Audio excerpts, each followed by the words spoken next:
En el nombre del Padre, y del Hijo, y del Espíritu Santo. Amén. Dios te salve María, llena eres de gracia, el Señor es contigo. Bendita tú eres entre todas las mujeres, y bendito es el fruto de tu vientre, Jesús. Santa María, ruega por nosotros, pecadores, ahora y en la hora de nuestra muerte. Amén. En el nombre del Padre, y del Hijo, y del Espíritu Santo. Amén. Bien, estábamos con los errores de la Encarnación y pasamos a los grandes concilios cristológicos. Hasta ese momento, hasta Nicea, podríamos decir Nicea-Constantinopla, el credo de Nicea-Constantinopla es esencialmente un credo trinitario. Trata de formalizar que efectivamente la fe en un solo Dios en tres personas distintas. Ya hablamos que hasta ese momento la cristología quedaba de forma indirectamente afectada, cómo se entendiera la Santísima Trinidad, pues así es como se entendería también la cristología. Y de ahí pues vendrían dos errores fundamentales en la Encarnación, que son el docetismo, que es el considerar que Jesucristo no es verdadero hombre, o el arrianismo, que es considerar que Jesucristo no es verdadero Dios. Hasta una vez sellado ya en Nicea y posteriormente en Constantinopla, los dos primeros concilios ecuménicos, vamos a encontrar que los teólogos van a buscar una manera de expresar la unidad de esas dos naturalezas en Jesucristo. ¿Cómo se explica? Y de ahí surgen las primeras dificultades. El primero de los que ya hablamos, que produce dificultades, es Apolinar de Laodicea, de la escuela de Alejandría. Él muere en el año 390, 9 años después de finalizar el concilio de Constantinopla, el primer concilio de Constantinopla. El apolinarismo esencialmente lo que viene a decir es que Jesucristo no es hombre completo. Su alma humana ha sido tomada por el Verbo. En lugar del alma está el Verbo divino. Es decir, no es hombre completo.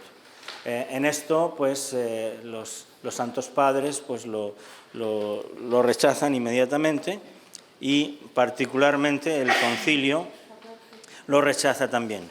Cristo, hombre, tiene efectivamente un alma humana y un cuerpo humano. En un intento de mantener esa dualidad de la humanidad de Cristo, aparece así la primera de las herejías.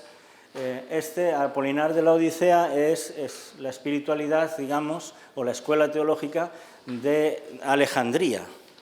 Entonces, ya hemos dicho que existen estas dos escuelas, Alejandría y Antioquía. Alejandría sentido alegórico, Antioquía sentido literal e histórico. Alejandría pone el énfasis en la unidad, mientras que Antioquía pone el énfasis en la dualidad de naturalezas. Explicar, no caer en el apolinarismo o no caer en ninguno o en el docetismo. El Dios que parece hombre. Entonces, por esto aparece Nestorio, el Nestorio que es patriarca de Constantinopla.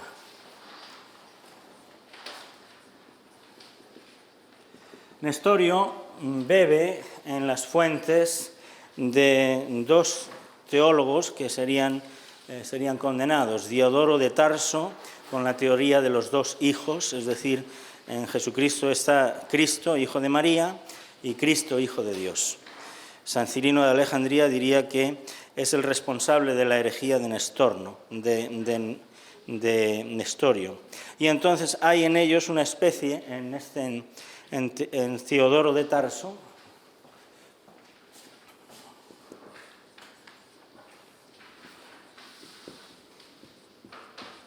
una justaposición de las dos naturalezas, la naturaleza divina y la naturaleza humana. La naturaleza, este dibujo representa la naturaleza humana de Jesucristo y este dibujo representa la naturaleza divina hacia el infinito, que están como justapuestas, de alguna manera unidas. Esta es una idea que naturalmente pues fue rechazada. Y también está Teodoro de Mosuecia,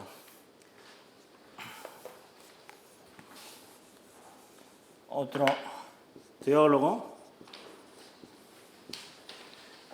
de la escuela de Antioquía. A ver qué, porque no quiero. Mosuecia. Los dos son de la escuela de Antioquía. Nestorio sería el patriarca de Constantinopla, pero claramente toma de ellos dos. Teodoro de Mosuecia afirma que en Cristo hay dos sujetos distintos, el logos y el hombre, que están unidos por conjunción. La síntesis de la teoría de Nestorio, pues ya la hablamos la semana pasada, como Nestorio, este de aquí, el dibujo que podíamos entender es la naturaleza humana de Jesucristo con su persona humana, la naturaleza divina de Jesucristo con su persona o su prosopón divino, y luego una especie de prosopón de unión que en realidad no se sabe lo que es, porque pues no lo define, ¿no? Y entonces ¿qué ocurre? ¿Hay tres personas? ¿Hay dos personas? Y entonces esto se ven muchas dificultades, y entonces una de las conclusiones a las que llega es que Jesucristo, o sobre la Virgen María, por ejemplo, que María no es madre de Dios, madre Theotokos, sino Christotokos, es decir, madre de Cristo. Y entonces que no se puede decir con propiedad, según Nestorio, que María es la madre de Dios. Y ahí es donde nos quedamos, donde niega de alguna manera la comunicación, la existencia de la comunicación de idiomas. De forma que a raíz de estas herejías van a empezar a surgir los grandes concilios cristológicos, dedicados especialmente a Jesucristo. Los anteriores eran más concilios trinitarios. Los dos primeros concilios ecuménicos, Nicea y Constantinopla I, son concilios trinitarios, con su repercusión, naturalmente, en la cristología, en Jesucristo. Pero a partir de este momento, la mayoría de los concilios van a lidiar con el problema cristológico. El primero que se opone a Nestorio, y además se pone muy duramente, es San Cirilo de Alejandría.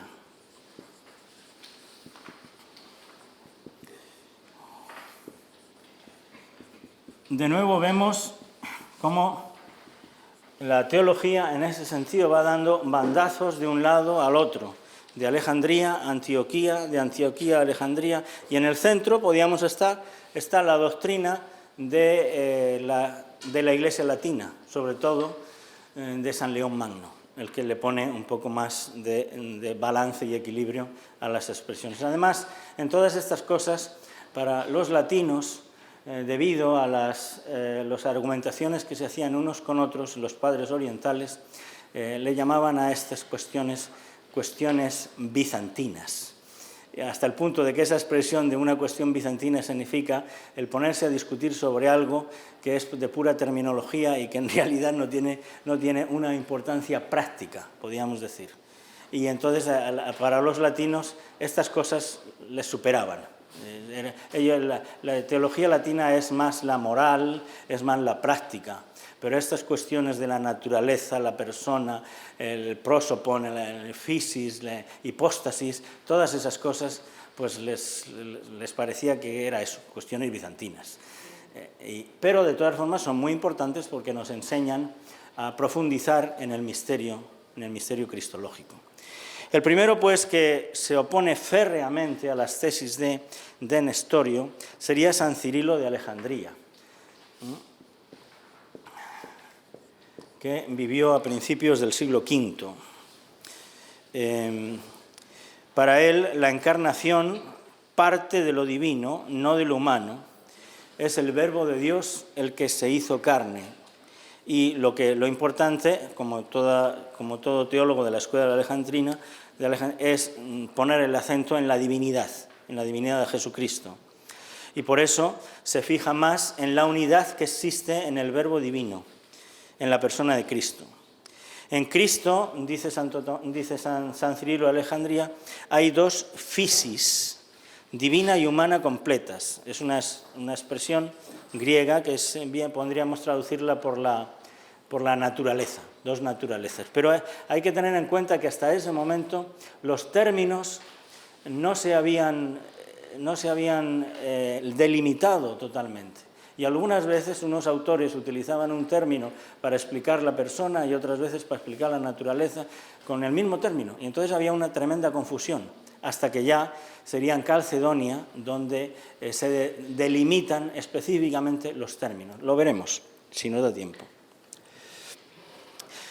Afirma la comunicación, o sea, en esencial, San Cirilo de Alejandría es la doctrina tradicional. Dos naturalezas, divina y humana, completas, no a medias, como decía Apolinar, la humana, y una sola hipóstasis, o prosopon, no dos personas, como decía Nestorio.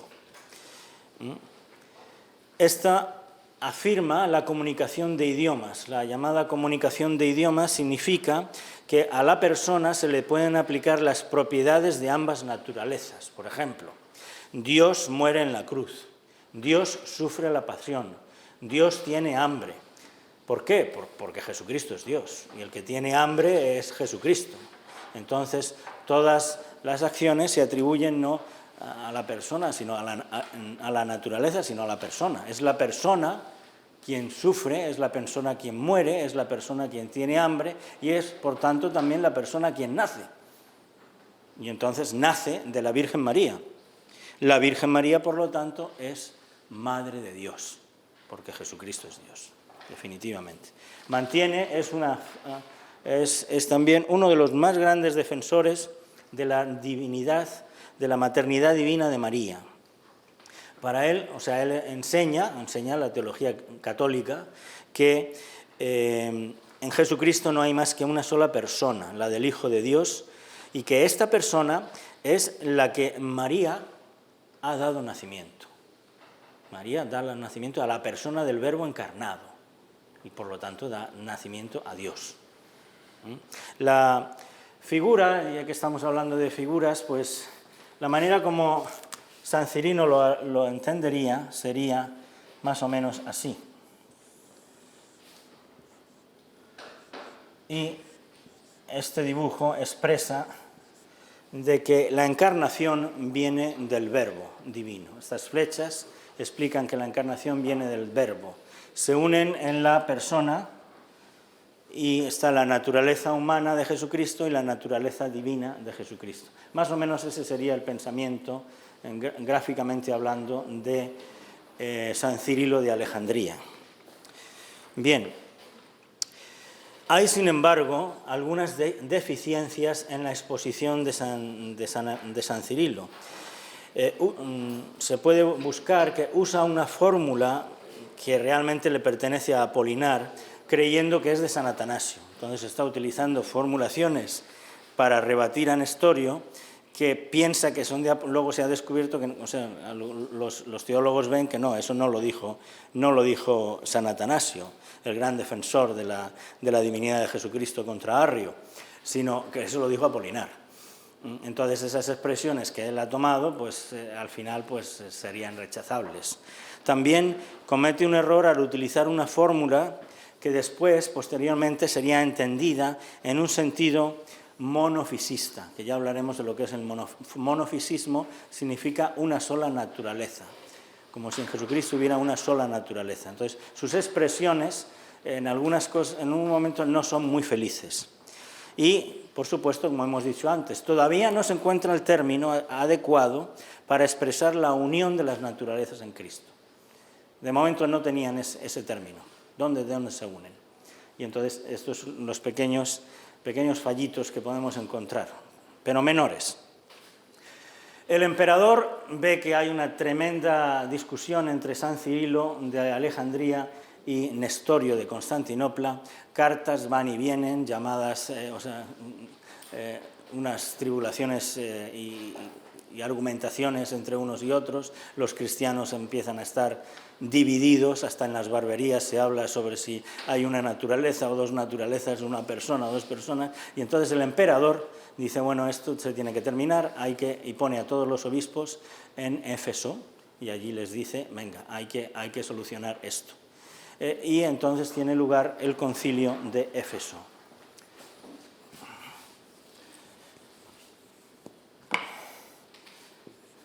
Este sería el tercer concilio ecuménico.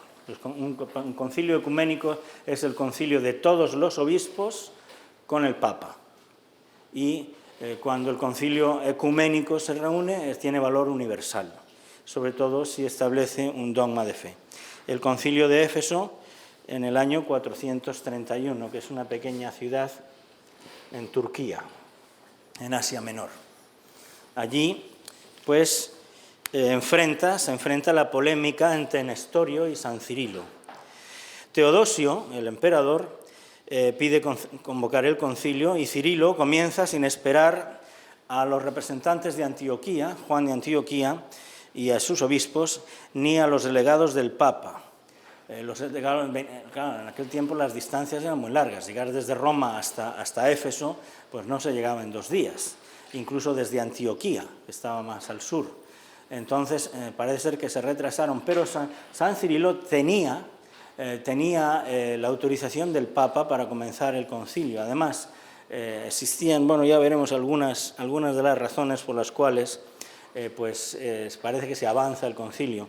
Se condena a Nestorio, se establece que María es la Madre de Dios y se tiene una gran alegría en el pueblo de Éfeso, que está a las puertas del concilio, gritando, literalmente gritando, Theotokos, Madre de Dios. Entonces ya se establece así. ¿Cuáles son las verdades principales que vamos a encontrar en el concilio de Éfeso? Bueno, que Cristo es un solo sujeto. La palabra hipóstasis, que luego después se podría también traducir por persona. Un solo sujeto y una sola persona, un prosopon. El mismo que es Dios es hombre mediante la unión de la naturaleza divina con la humana.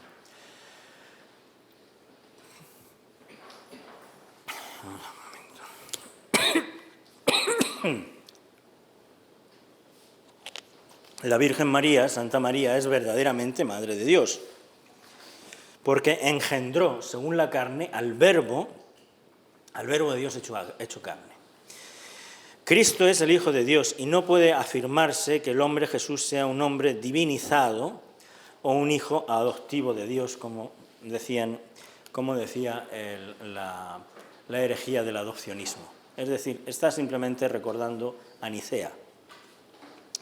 La carne de Cristo es carne vivificadora, porque es la carne del Verbo. Entonces, cuando recibes la Eucaristía, estás recibiendo el cuerpo y la sangre de Cristo, y por lo tanto es el cuerpo y la sangre del Verbo. Y como dice Jesucristo, efectivamente, el que come mi carne y bebe mi sangre, vive en mí y yo en él, y yo le resucitaré en el último día. Y yo soy el pan de vida que ha bajado del cielo, y el que coma de este pan no morirá para siempre. Es carne vivificadora. Eso el concilio de Éfeso lo deja también bien claro. Cristo debe ser adorado con una única adoración, y no adorado como Dios y separadamente como hombre, que es lo que decía Nestorio. Nestorio decía, una cosa es el Cristo hombre y otra cosa es el Cristo Dios. Y entonces sí, adoramos al Cristo Dios y también al Cristo hombre, por supuesto, porque si no ya estaríamos cayendo en el arrianismo, ¿no? Pero los distingue el Cristo Dios y el Cristo hombre en la persona, como si fueran dos personas distintas. De hecho, el nestorianismo lo que hace es acabar en decir que en Jesucristo hay dos personas y dos naturalezas. Ese es el punto del rechazo dogmático. A la persona del Verbo se le deben atribuir no solamente las operaciones divinas, sino también las operaciones y las pasiones humanas de Jesús. Es decir, al Verbo, por el hecho de haberse hecho carne, también el Verbo sufre, también se cansa, tiene sed y tiene hambre. ¿Por qué? Porque es el Hijo de Dios, porque es el encarnado. Bien, todo eso queda claro. Se ha hablado mucho sobre la validez de este concilio y ha habido discusión sobre ello. ¿Por qué? Bueno, pues porque, como he dicho antes, antes de que llegaran Cirilo comienza sin esperar a que lleguen Juan de Antioquía y sus obispos, ni los delegados del Papa. ¿Por qué hace esto? Bueno, pues en primer lugar, porque el emperador tenía la intención de poner como presidente del concilio a Juan de Antioquía, y esa no era la voluntad del Papa, expresamente dicho por el Papa a San Cirilo de Alejandría.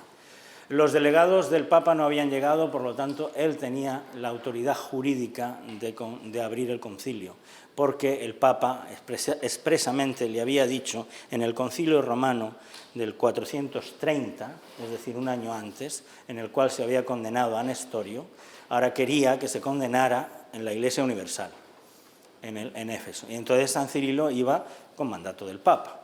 Los delegados del Papa no llegaban, los delegados de Antioquía no llegaban, allí todo el mundo esperando, y que además el mismo Juan de Antioquía había dicho que si no llegaban, que no se preocuparan y que empezaran, que ya llegaríamos nosotros. Y eso es lo que hizo. ¿Pero qué pasó? Bueno, en primer lugar, lo que pasa que la controversia se pone más dura. Juan de Antioquía entra en Éfeso y después de que ya se ha terminado el concilio, depone a Cirilo de Alejandría. Llegan los delegados del Papa, confirman a San Cirilo, aprueban el concilio de Éfeso y convocan a Juan de Antioquía para que venga al concilio, pero Juan de Antioquía se ha ido ya a otro concilio, a otro sínodo, no se presenta y entonces lo deponen también. Los delegados del Papa deponen a Juan de Antioquía como arcipreste, como obispo de Antioquía. El emperador llega y dice así, pues voy a deponerlo a los dos, depone a Cirilo y a Nestorio. O sea que están ya los tres fuera de combate. Entonces San Cirilo, pues por medio de un monje y algunos tipos de influencias que tuvo, consiguió que el emperador lo repusiera a él de nuevo y repusiera también a Juan de Antioquía, pero no a Nestorio, se condenara a Nestorio. Bien, el Oriente, a partir de ese momento, se encuentra dividido, los santos padres de Oriente van a estar divididos en tres facciones, los que apoyan a San Cirilo, los que apoyan a Nestorio y los que apoyan a Juan de Antioquía. El Papa Sixto II, en el año 433, realiza lo que se llama el Acta de Unión. Esto no lo tenía en la semana pasada, pero me pareció interesante ponerlo en las notas que les di la semana pasada. Verán que eso no está, pero creo que sí es 433, perdón. 2 años de controversias y finalmente el Papa Sixto II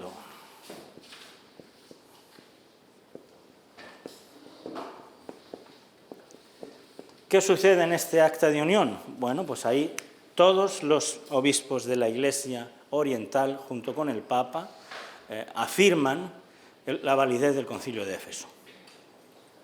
Todos, incluso el mismo Juan de Antioquía lo afirma también. Y el nestorianismo, ¿qué pasa con él? Pues los partidarios de Nestorio se van hacia hacia Siria y hacia la India. Persia e India. Y esto es lo que le llaman la Iglesia caldea, la Iglesia cristiana caldea, que se encuentra sobre todo ahora mismo en Persia, en lo que queda, en Irán, en el Irán, de los pocos cristianos que queden en Irán, pues son los caldeos, y en India.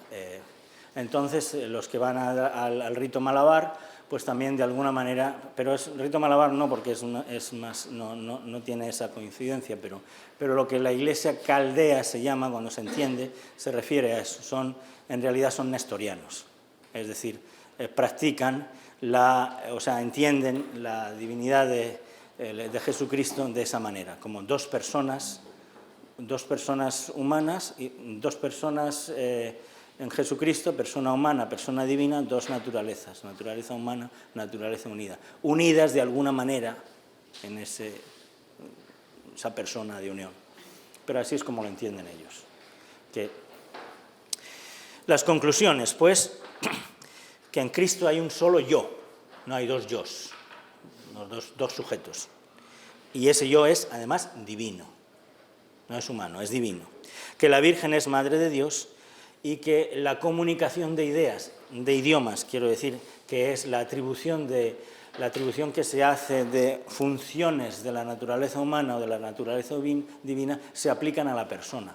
Y entonces, efectivamente, se puede decir que el verbo sufre, el verbo muere, el verbo tiene hambre y tiene sed, cosa que Nestorio pues decía, no, es Cristo desde el punto de vista humano, el Cristo hombre, no el Cristo Dios, porque eso pues, le repugnaba un poco. Entonces,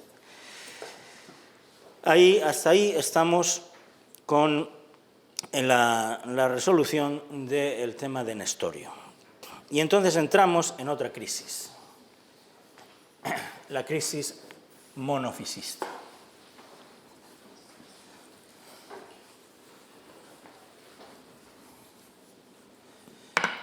La palabra monofisismo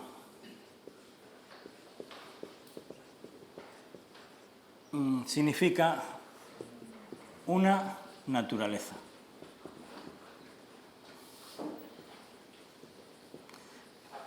¿Por qué esto? Pues porque después de la discusión de Nestorio, la insistencia en las dos personas en Cristo, queremos combatir eso, y entonces la comprensión de la unidad de Cristo todavía no está del todo precisada. Y hay conceptos, como el concepto de la hipóstasis o de la physis, que tenían diferente significado para unos y para otros. La hipóstasis única de Jesucristo podía ser entendida por algunos como una única naturaleza en Cristo, solo una naturaleza, no dos naturalezas, divina y humana. La unión en la naturaleza o la sustancia se podían comprender como una unión que no se daba en la persona, sino en la naturaleza. En fin, y al final, pues, la imprecisión de conceptos llevó a un esfuerzo aclaratorio de las tres escuelas, la escuela de Alejandría, la escuela de Antioquía y a la escuela de la Iglesia Latina, encabezada por San León Magno, para ponerse de acuerdo en la terminología y para que no lo que uno dice sea efectivamente lo que está diciendo los demás. Este esfuerzo de luchar contra el nestorianismo, que es la negación de la única persona en Cristo, a algunos pensadores cristianos les va a llevar a caer en el error opuesto, que es afirmar que hay una sola naturaleza. ¿Okay?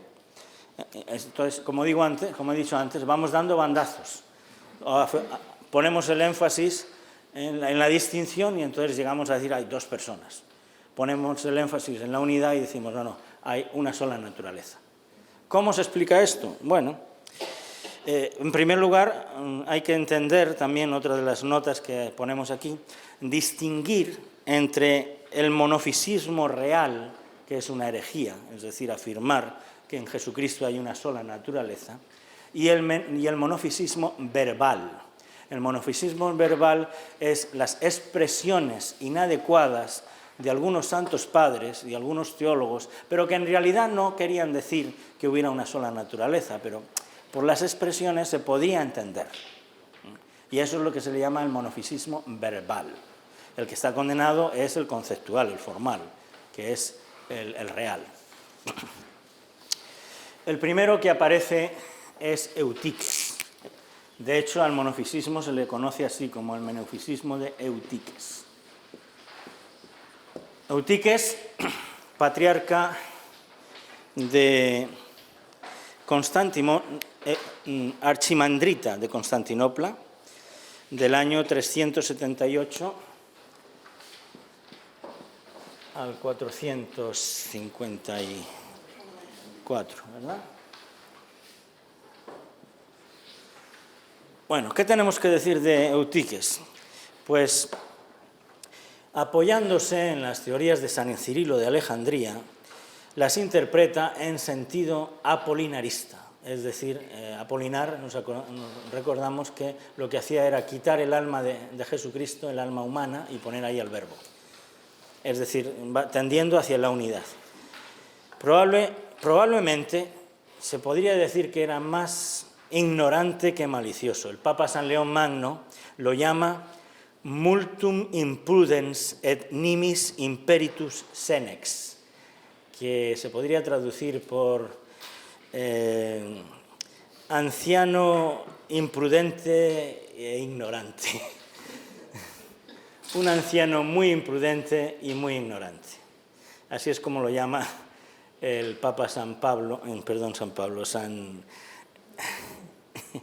León Magno. Eutiques afirma que la humanidad de Cristo, como una gota de miel caída en el mar, sin ser aniquilada, es absorbida por la divinidad. Y claro, al ser absorbida por la divinidad hay una sola naturaleza, una mezcla de las naturalezas. La naturaleza divina se mezcla con la naturaleza humana. La gota de miel que se mezcla con el océano. Sigue siendo gota de miel, pero está imbuida en el océano. Esa es la expresión que él utiliza y que luego después sería... Así, claro, la humanidad de Cristo, entendida así, solo existe una naturaleza única en Cristo, que es la fusión de esas dos naturalezas. Por supuesto, la naturaleza divina es mucho más grande, que la absorbe a la naturaleza humana. Cristo sería una persona de dos naturalezas antes de la unión, pero después de la unión ya sería una sola naturaleza. Esto el Concilio de Calcedonia lo va a condenar.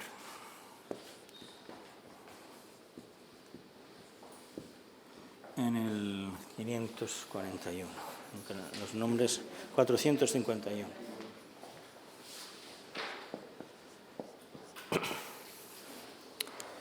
Estamos ya, pues yo creo que es el cuarto concilio ecuménico que se trata sobre estos temas.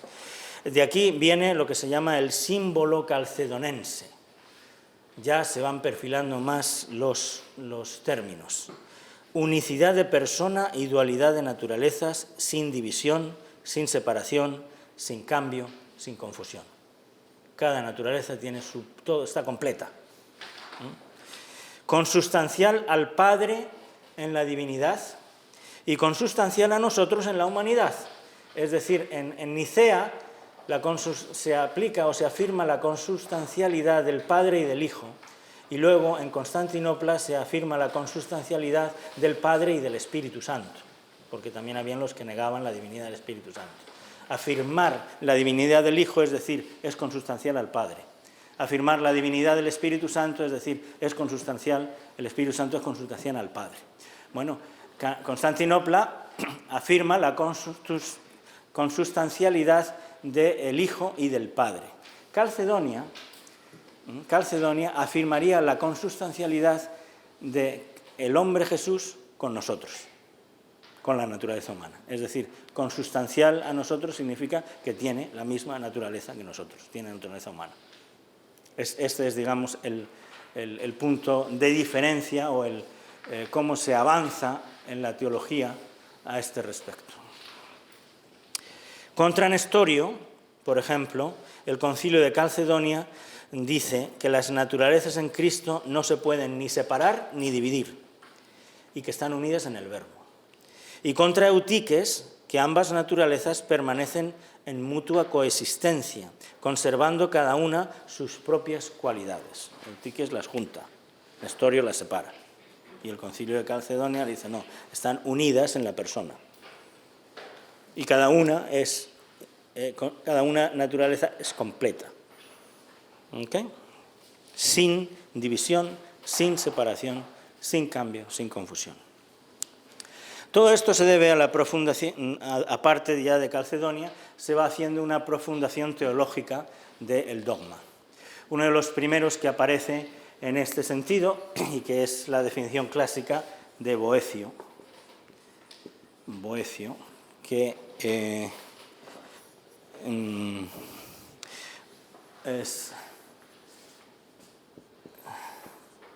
está en Roma. Boecio escribió La consolación de la filosofía, o Las tribulaciones de Sofía, consolación de filosofía. Y este es de la Edad Media, el primero, podríamos decir, de los teólogos de la Edad Media, de renombre, el cual pues da una definición del concepto de persona. Persona es sustancia individual de naturaleza racional. Sustancia individual, tiene que ser un individuo. A individuos son pues una jirafa, un león, un águila, una sustancia individual, no un conjunto, sino individual, sustancia de naturaleza racional. Es decir, el águila o el gato no son personas porque no tienen una naturaleza racional. ¿Quién tiene una naturaleza racional? El hombre, el ángel y Dios. Es decir, el concepto de persona solamente se aplica al ángel, al hombre, al ángel y a Dios. ¿Ok? Bien. Leoncio de Bizancio es otro de los autores.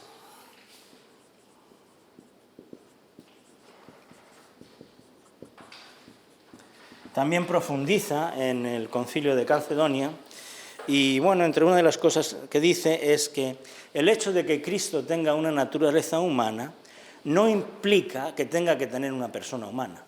No es necesario. Es una de las cosas que enseñan. Ahora veremos por qué. Leoncio de Jerusalén se suma también.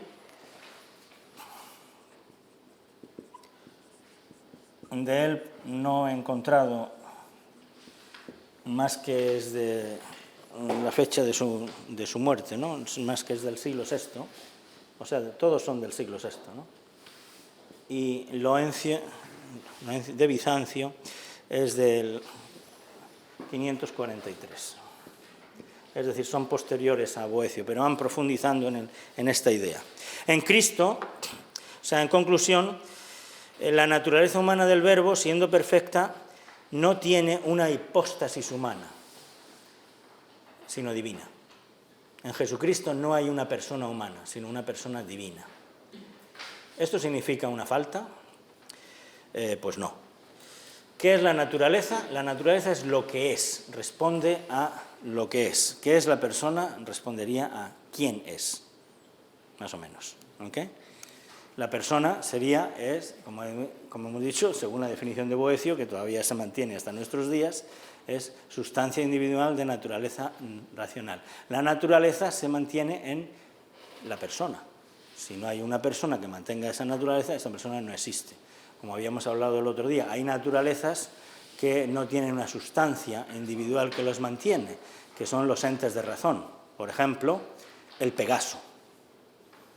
Saben lo que es el Pegaso, ¿verdad? Un caballo alado, ese es el Pegaso. O el unicornio. No existe un caballo alado ni existe el unicornio. Sin embargo, tenemos una conciencia de lo que es la naturaleza, de lo que es. La naturaleza responde a lo que es. Ahora, eso no significa que sea real. Para que sea real tiene que subsistir en una sustancia. Pero es que no hay ninguna sustancia que subsista a esa naturaleza, por lo tanto, es lo que los filólogos le llaman un ente de razón. No existe. Existe el concepto, la idea, pero no existe en la realidad. persona donde subsiste esa naturaleza. En Cristo habría dos naturalezas, una humana y otra divina, y una persona única, la divina, que le da subsistencia a la naturaleza humana. Aquí la cuestión está en que la persona es la que le da subsistencia a la naturaleza. El Pegaso no tiene una sustancia que le dé subsistencia a esa naturaleza, por lo tanto no existe.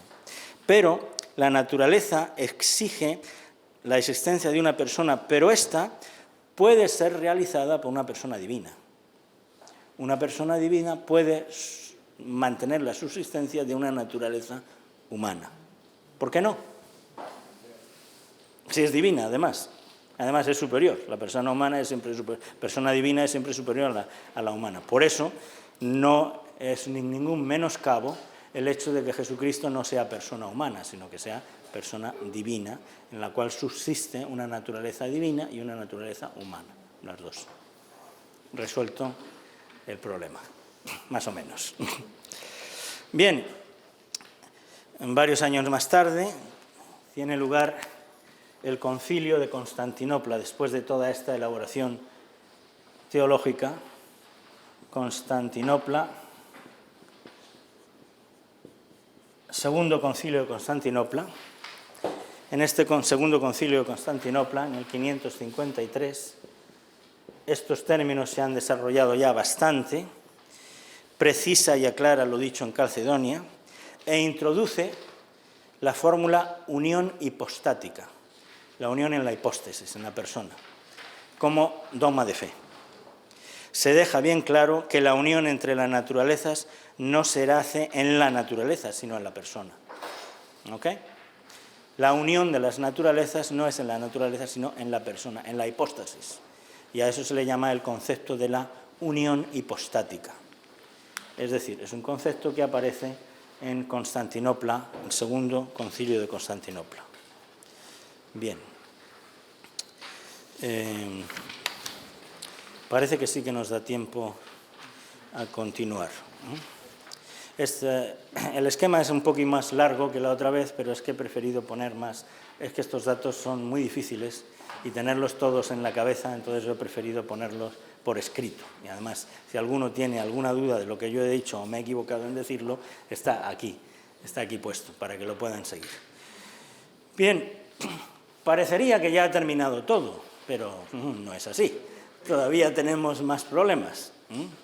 El problema va a surgir con un Sergio, patriarca de Constantinopla, que para resolver el problema de los monofisitas que no terminaban de aceptar ni Calcedonia ni Constantinopla II, trata de hallar alguna manera de acercarse a ellos. Los monofisitas van a ser fundamentalmente la iglesia copta, la iglesia de Alejandría, porque el monofisismo viene sobre todo en Alejandría.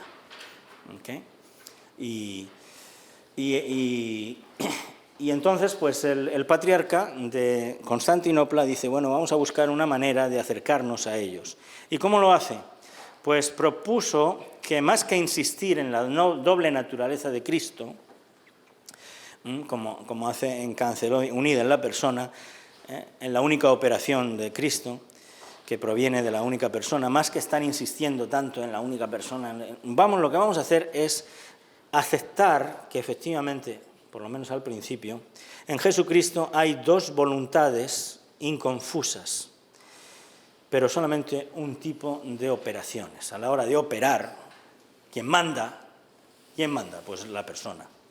A eso se le llama monoenergismo. Vamos a ver, estas son las... Este es monofisismo, significa una sola naturaleza.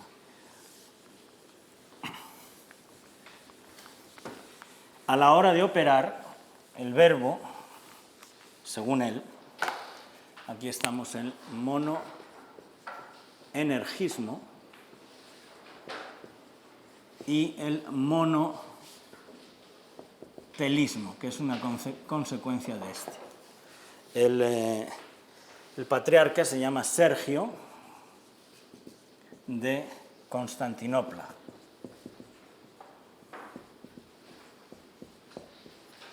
Okay. y la fecha de su fallecimiento, que es el que en los libros de historias se fijan. Bueno, también el nacimiento, muchas veces el nacimiento no se puede saber, pero generalmente se queda ratificado la fecha de la muerte, ¿no? Entonces, estamos ya en el siglo VII. Sergio de Constantinopla, en un intento de acercamiento a los monofisistas que todavía no están dispuestos a aceptar ni Calcedonia ni Constantinopla, la única persona en las dos naturalezas, entonces dice, bueno, vamos a ver si dejemos de hablar tanto de la unidad y vamos a hablar de algo que se parece un poco a lo que ellos quieren saber, y es la operación es única, es una única operación de la persona. Y claro, al final, no solamente hay un solo tipo de operaciones, sino que además, eso se basa en una de las expresiones de los Santos Padres, que es muy conocida, que decía que la humanidad de Cristo era un instrumento de la divinidad. O sea que en última instancia quien opera en Jesucristo es el Verbo. Hay una sola operación, es lo que venía a decir. Eso se llama monoenergismo. Y claro, eso llega al monotelismo. ¿Cómo puede haber dos voluntades en Cristo? La voluntad divina y la voluntad humana. Y entonces se pone a investigar sobre eso y dice, claro, por ejemplo, si Cristo tuviera una voluntad humana libre, se podría oponer a la voluntad divina. Y entonces ahí se toma el pasaje de Getsemaní. Señor, Dios mío, que no se haga mi voluntad, sino la tuya. Entonces aquí estamos hablando de dos voluntades, la voluntad divina y la voluntad humana. Entonces dice Sergio, eso no puede ser. ¿Cómo va a haber en Cristo dos voluntades que se contraponen la una con la otra? Eso sería un desastre. A este se le opone gravemente San Ofronio, patriarca de Jerusalén.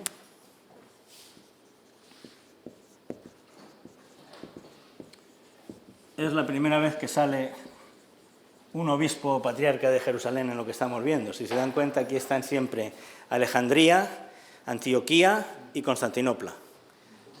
Y si se acuerdan del dibujo que les hice la otra vez, parece que Jerusalén está un poco ahí. Pues aquí aparece por primera vez San Ofronio de Jerusalén y, bueno, por supuesto, el Papa de Roma, San León Magno, ¿no? San Ofronio de Jerusalén, el cual, pues dice, este es patriarca de Jerusalén y también... Vamos a ver, yo lo tengo, sí, murió, o me he equivocado yo, o parece ser que se murieron los dos el mismo año. Tendré que mirarlo a ver si eso es así, pero yo creo que sí, no creo que me haya equivocado a la hora de tomar. Bien, se le oponen... Okay. San Máximo el Confesor, sí, 638, sí. San Ofronio dice que por ser contrarios a los dictados del Concilio de Calcedonia. Lo que usted está explicando, eso va en contra de Calcedonia. Sobre todo, uno de los que se le oponen tremendamente es San Máximo el Confesor, llamado el Confesor, el cual enseña, muy interesante, enseña que en Cristo sí hay dos voluntades perfectas, pero su voluntad humana siempre seguía los dictados de la divina, manteniéndose las dos voluntades. No había contradicción ninguna.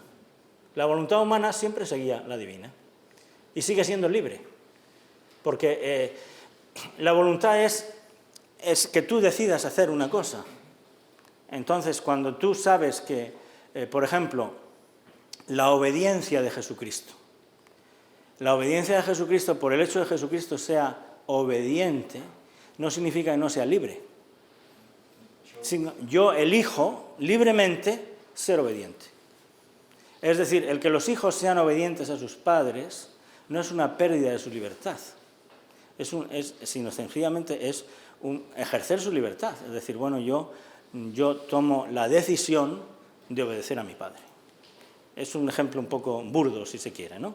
Pero aquí sucede lo mismo. La voluntad humana de Jesucristo siempre seguía los dictados de la voluntad divina. Que no se haga mi voluntad, sino la tuya. Luego en Jesucristo no había esa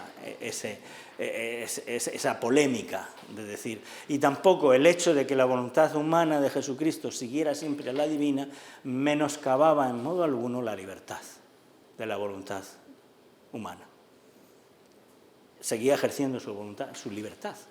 ¿Cómo? Siguiéndola, siendo obediente al Padre hasta la muerte. Jesucristo fue obediente hasta la muerte y muerte de cruz. Pero Él eligió ser obediente. Eso es un acto de libertad, el ser obediente. Y así lo hacía. ¿Ok? Esto, San Máximo el Confesor. Los problemas continúan y finalmente pues, tiene lugar el Concilio de Constantinopla.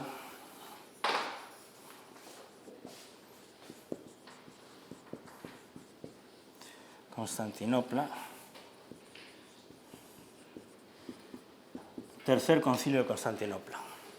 Este tercer Concilio de Constantinopla se da en el año 681 y lo que hace es precisar lo dicho en Calcedonia. En Calcedonia se decía que se hablaba o se afirmaba la perfección de la humanidad del Verbo.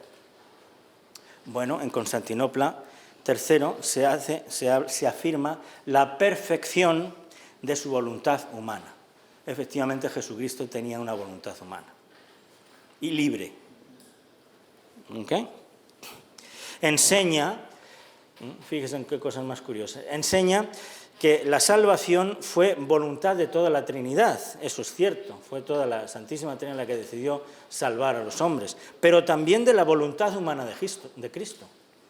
También Jesucristo, en su voluntad humana, decidió salvarnos. La existencia de dos voluntades no supone ningún desacuerdo o contradicción entre estas, y esto lo enseña el Concilio, que es lo que decía San Máximo el Confesor.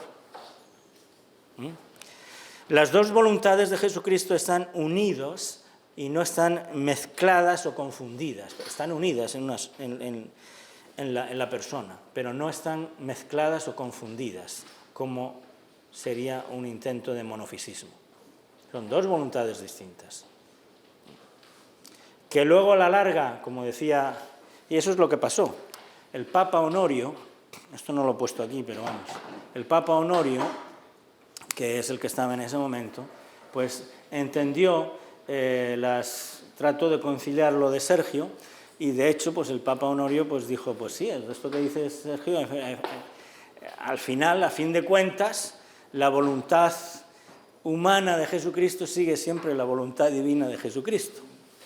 Bueno, el Papa Honorio fue condenado en el Concilio de Constantinopla, cuando ya había muerto. Y entonces el otro papa que estaba en ese momento tuvo que condenarlo oficialmente. Pero, de nuevo, es verbal que de hecho. Es más una concepción verbal que otra cosa. No es que el Papa pensara que efectivamente en Jesucristo no hubiera dos voluntades, pero que en sus expresiones llegó de alguna manera a rozar la herejía, y de hecho fue condenado. Luego después se dijo que esa condenación que se hace de él pues es más por una imprudencia que otra cosa. Más una imprudencia temeraria que otra cosa, limpiando un poco la situación. Pero fue uno de los papas que ha sido, o sea, el hecho de que un papa pueda ser condenado como hereje, en cuanto teólogo, no como papa, pues es uno de los casos que se da es aquí, en Constantinopla. Como teólogo, no como papa. Como papa no puede ser condenado, porque el papa, cuando habla es cátedra, según el Concilio Vaticano I, habla siempre, es un dogma y por lo tanto habla siempre la verdad de la Iglesia.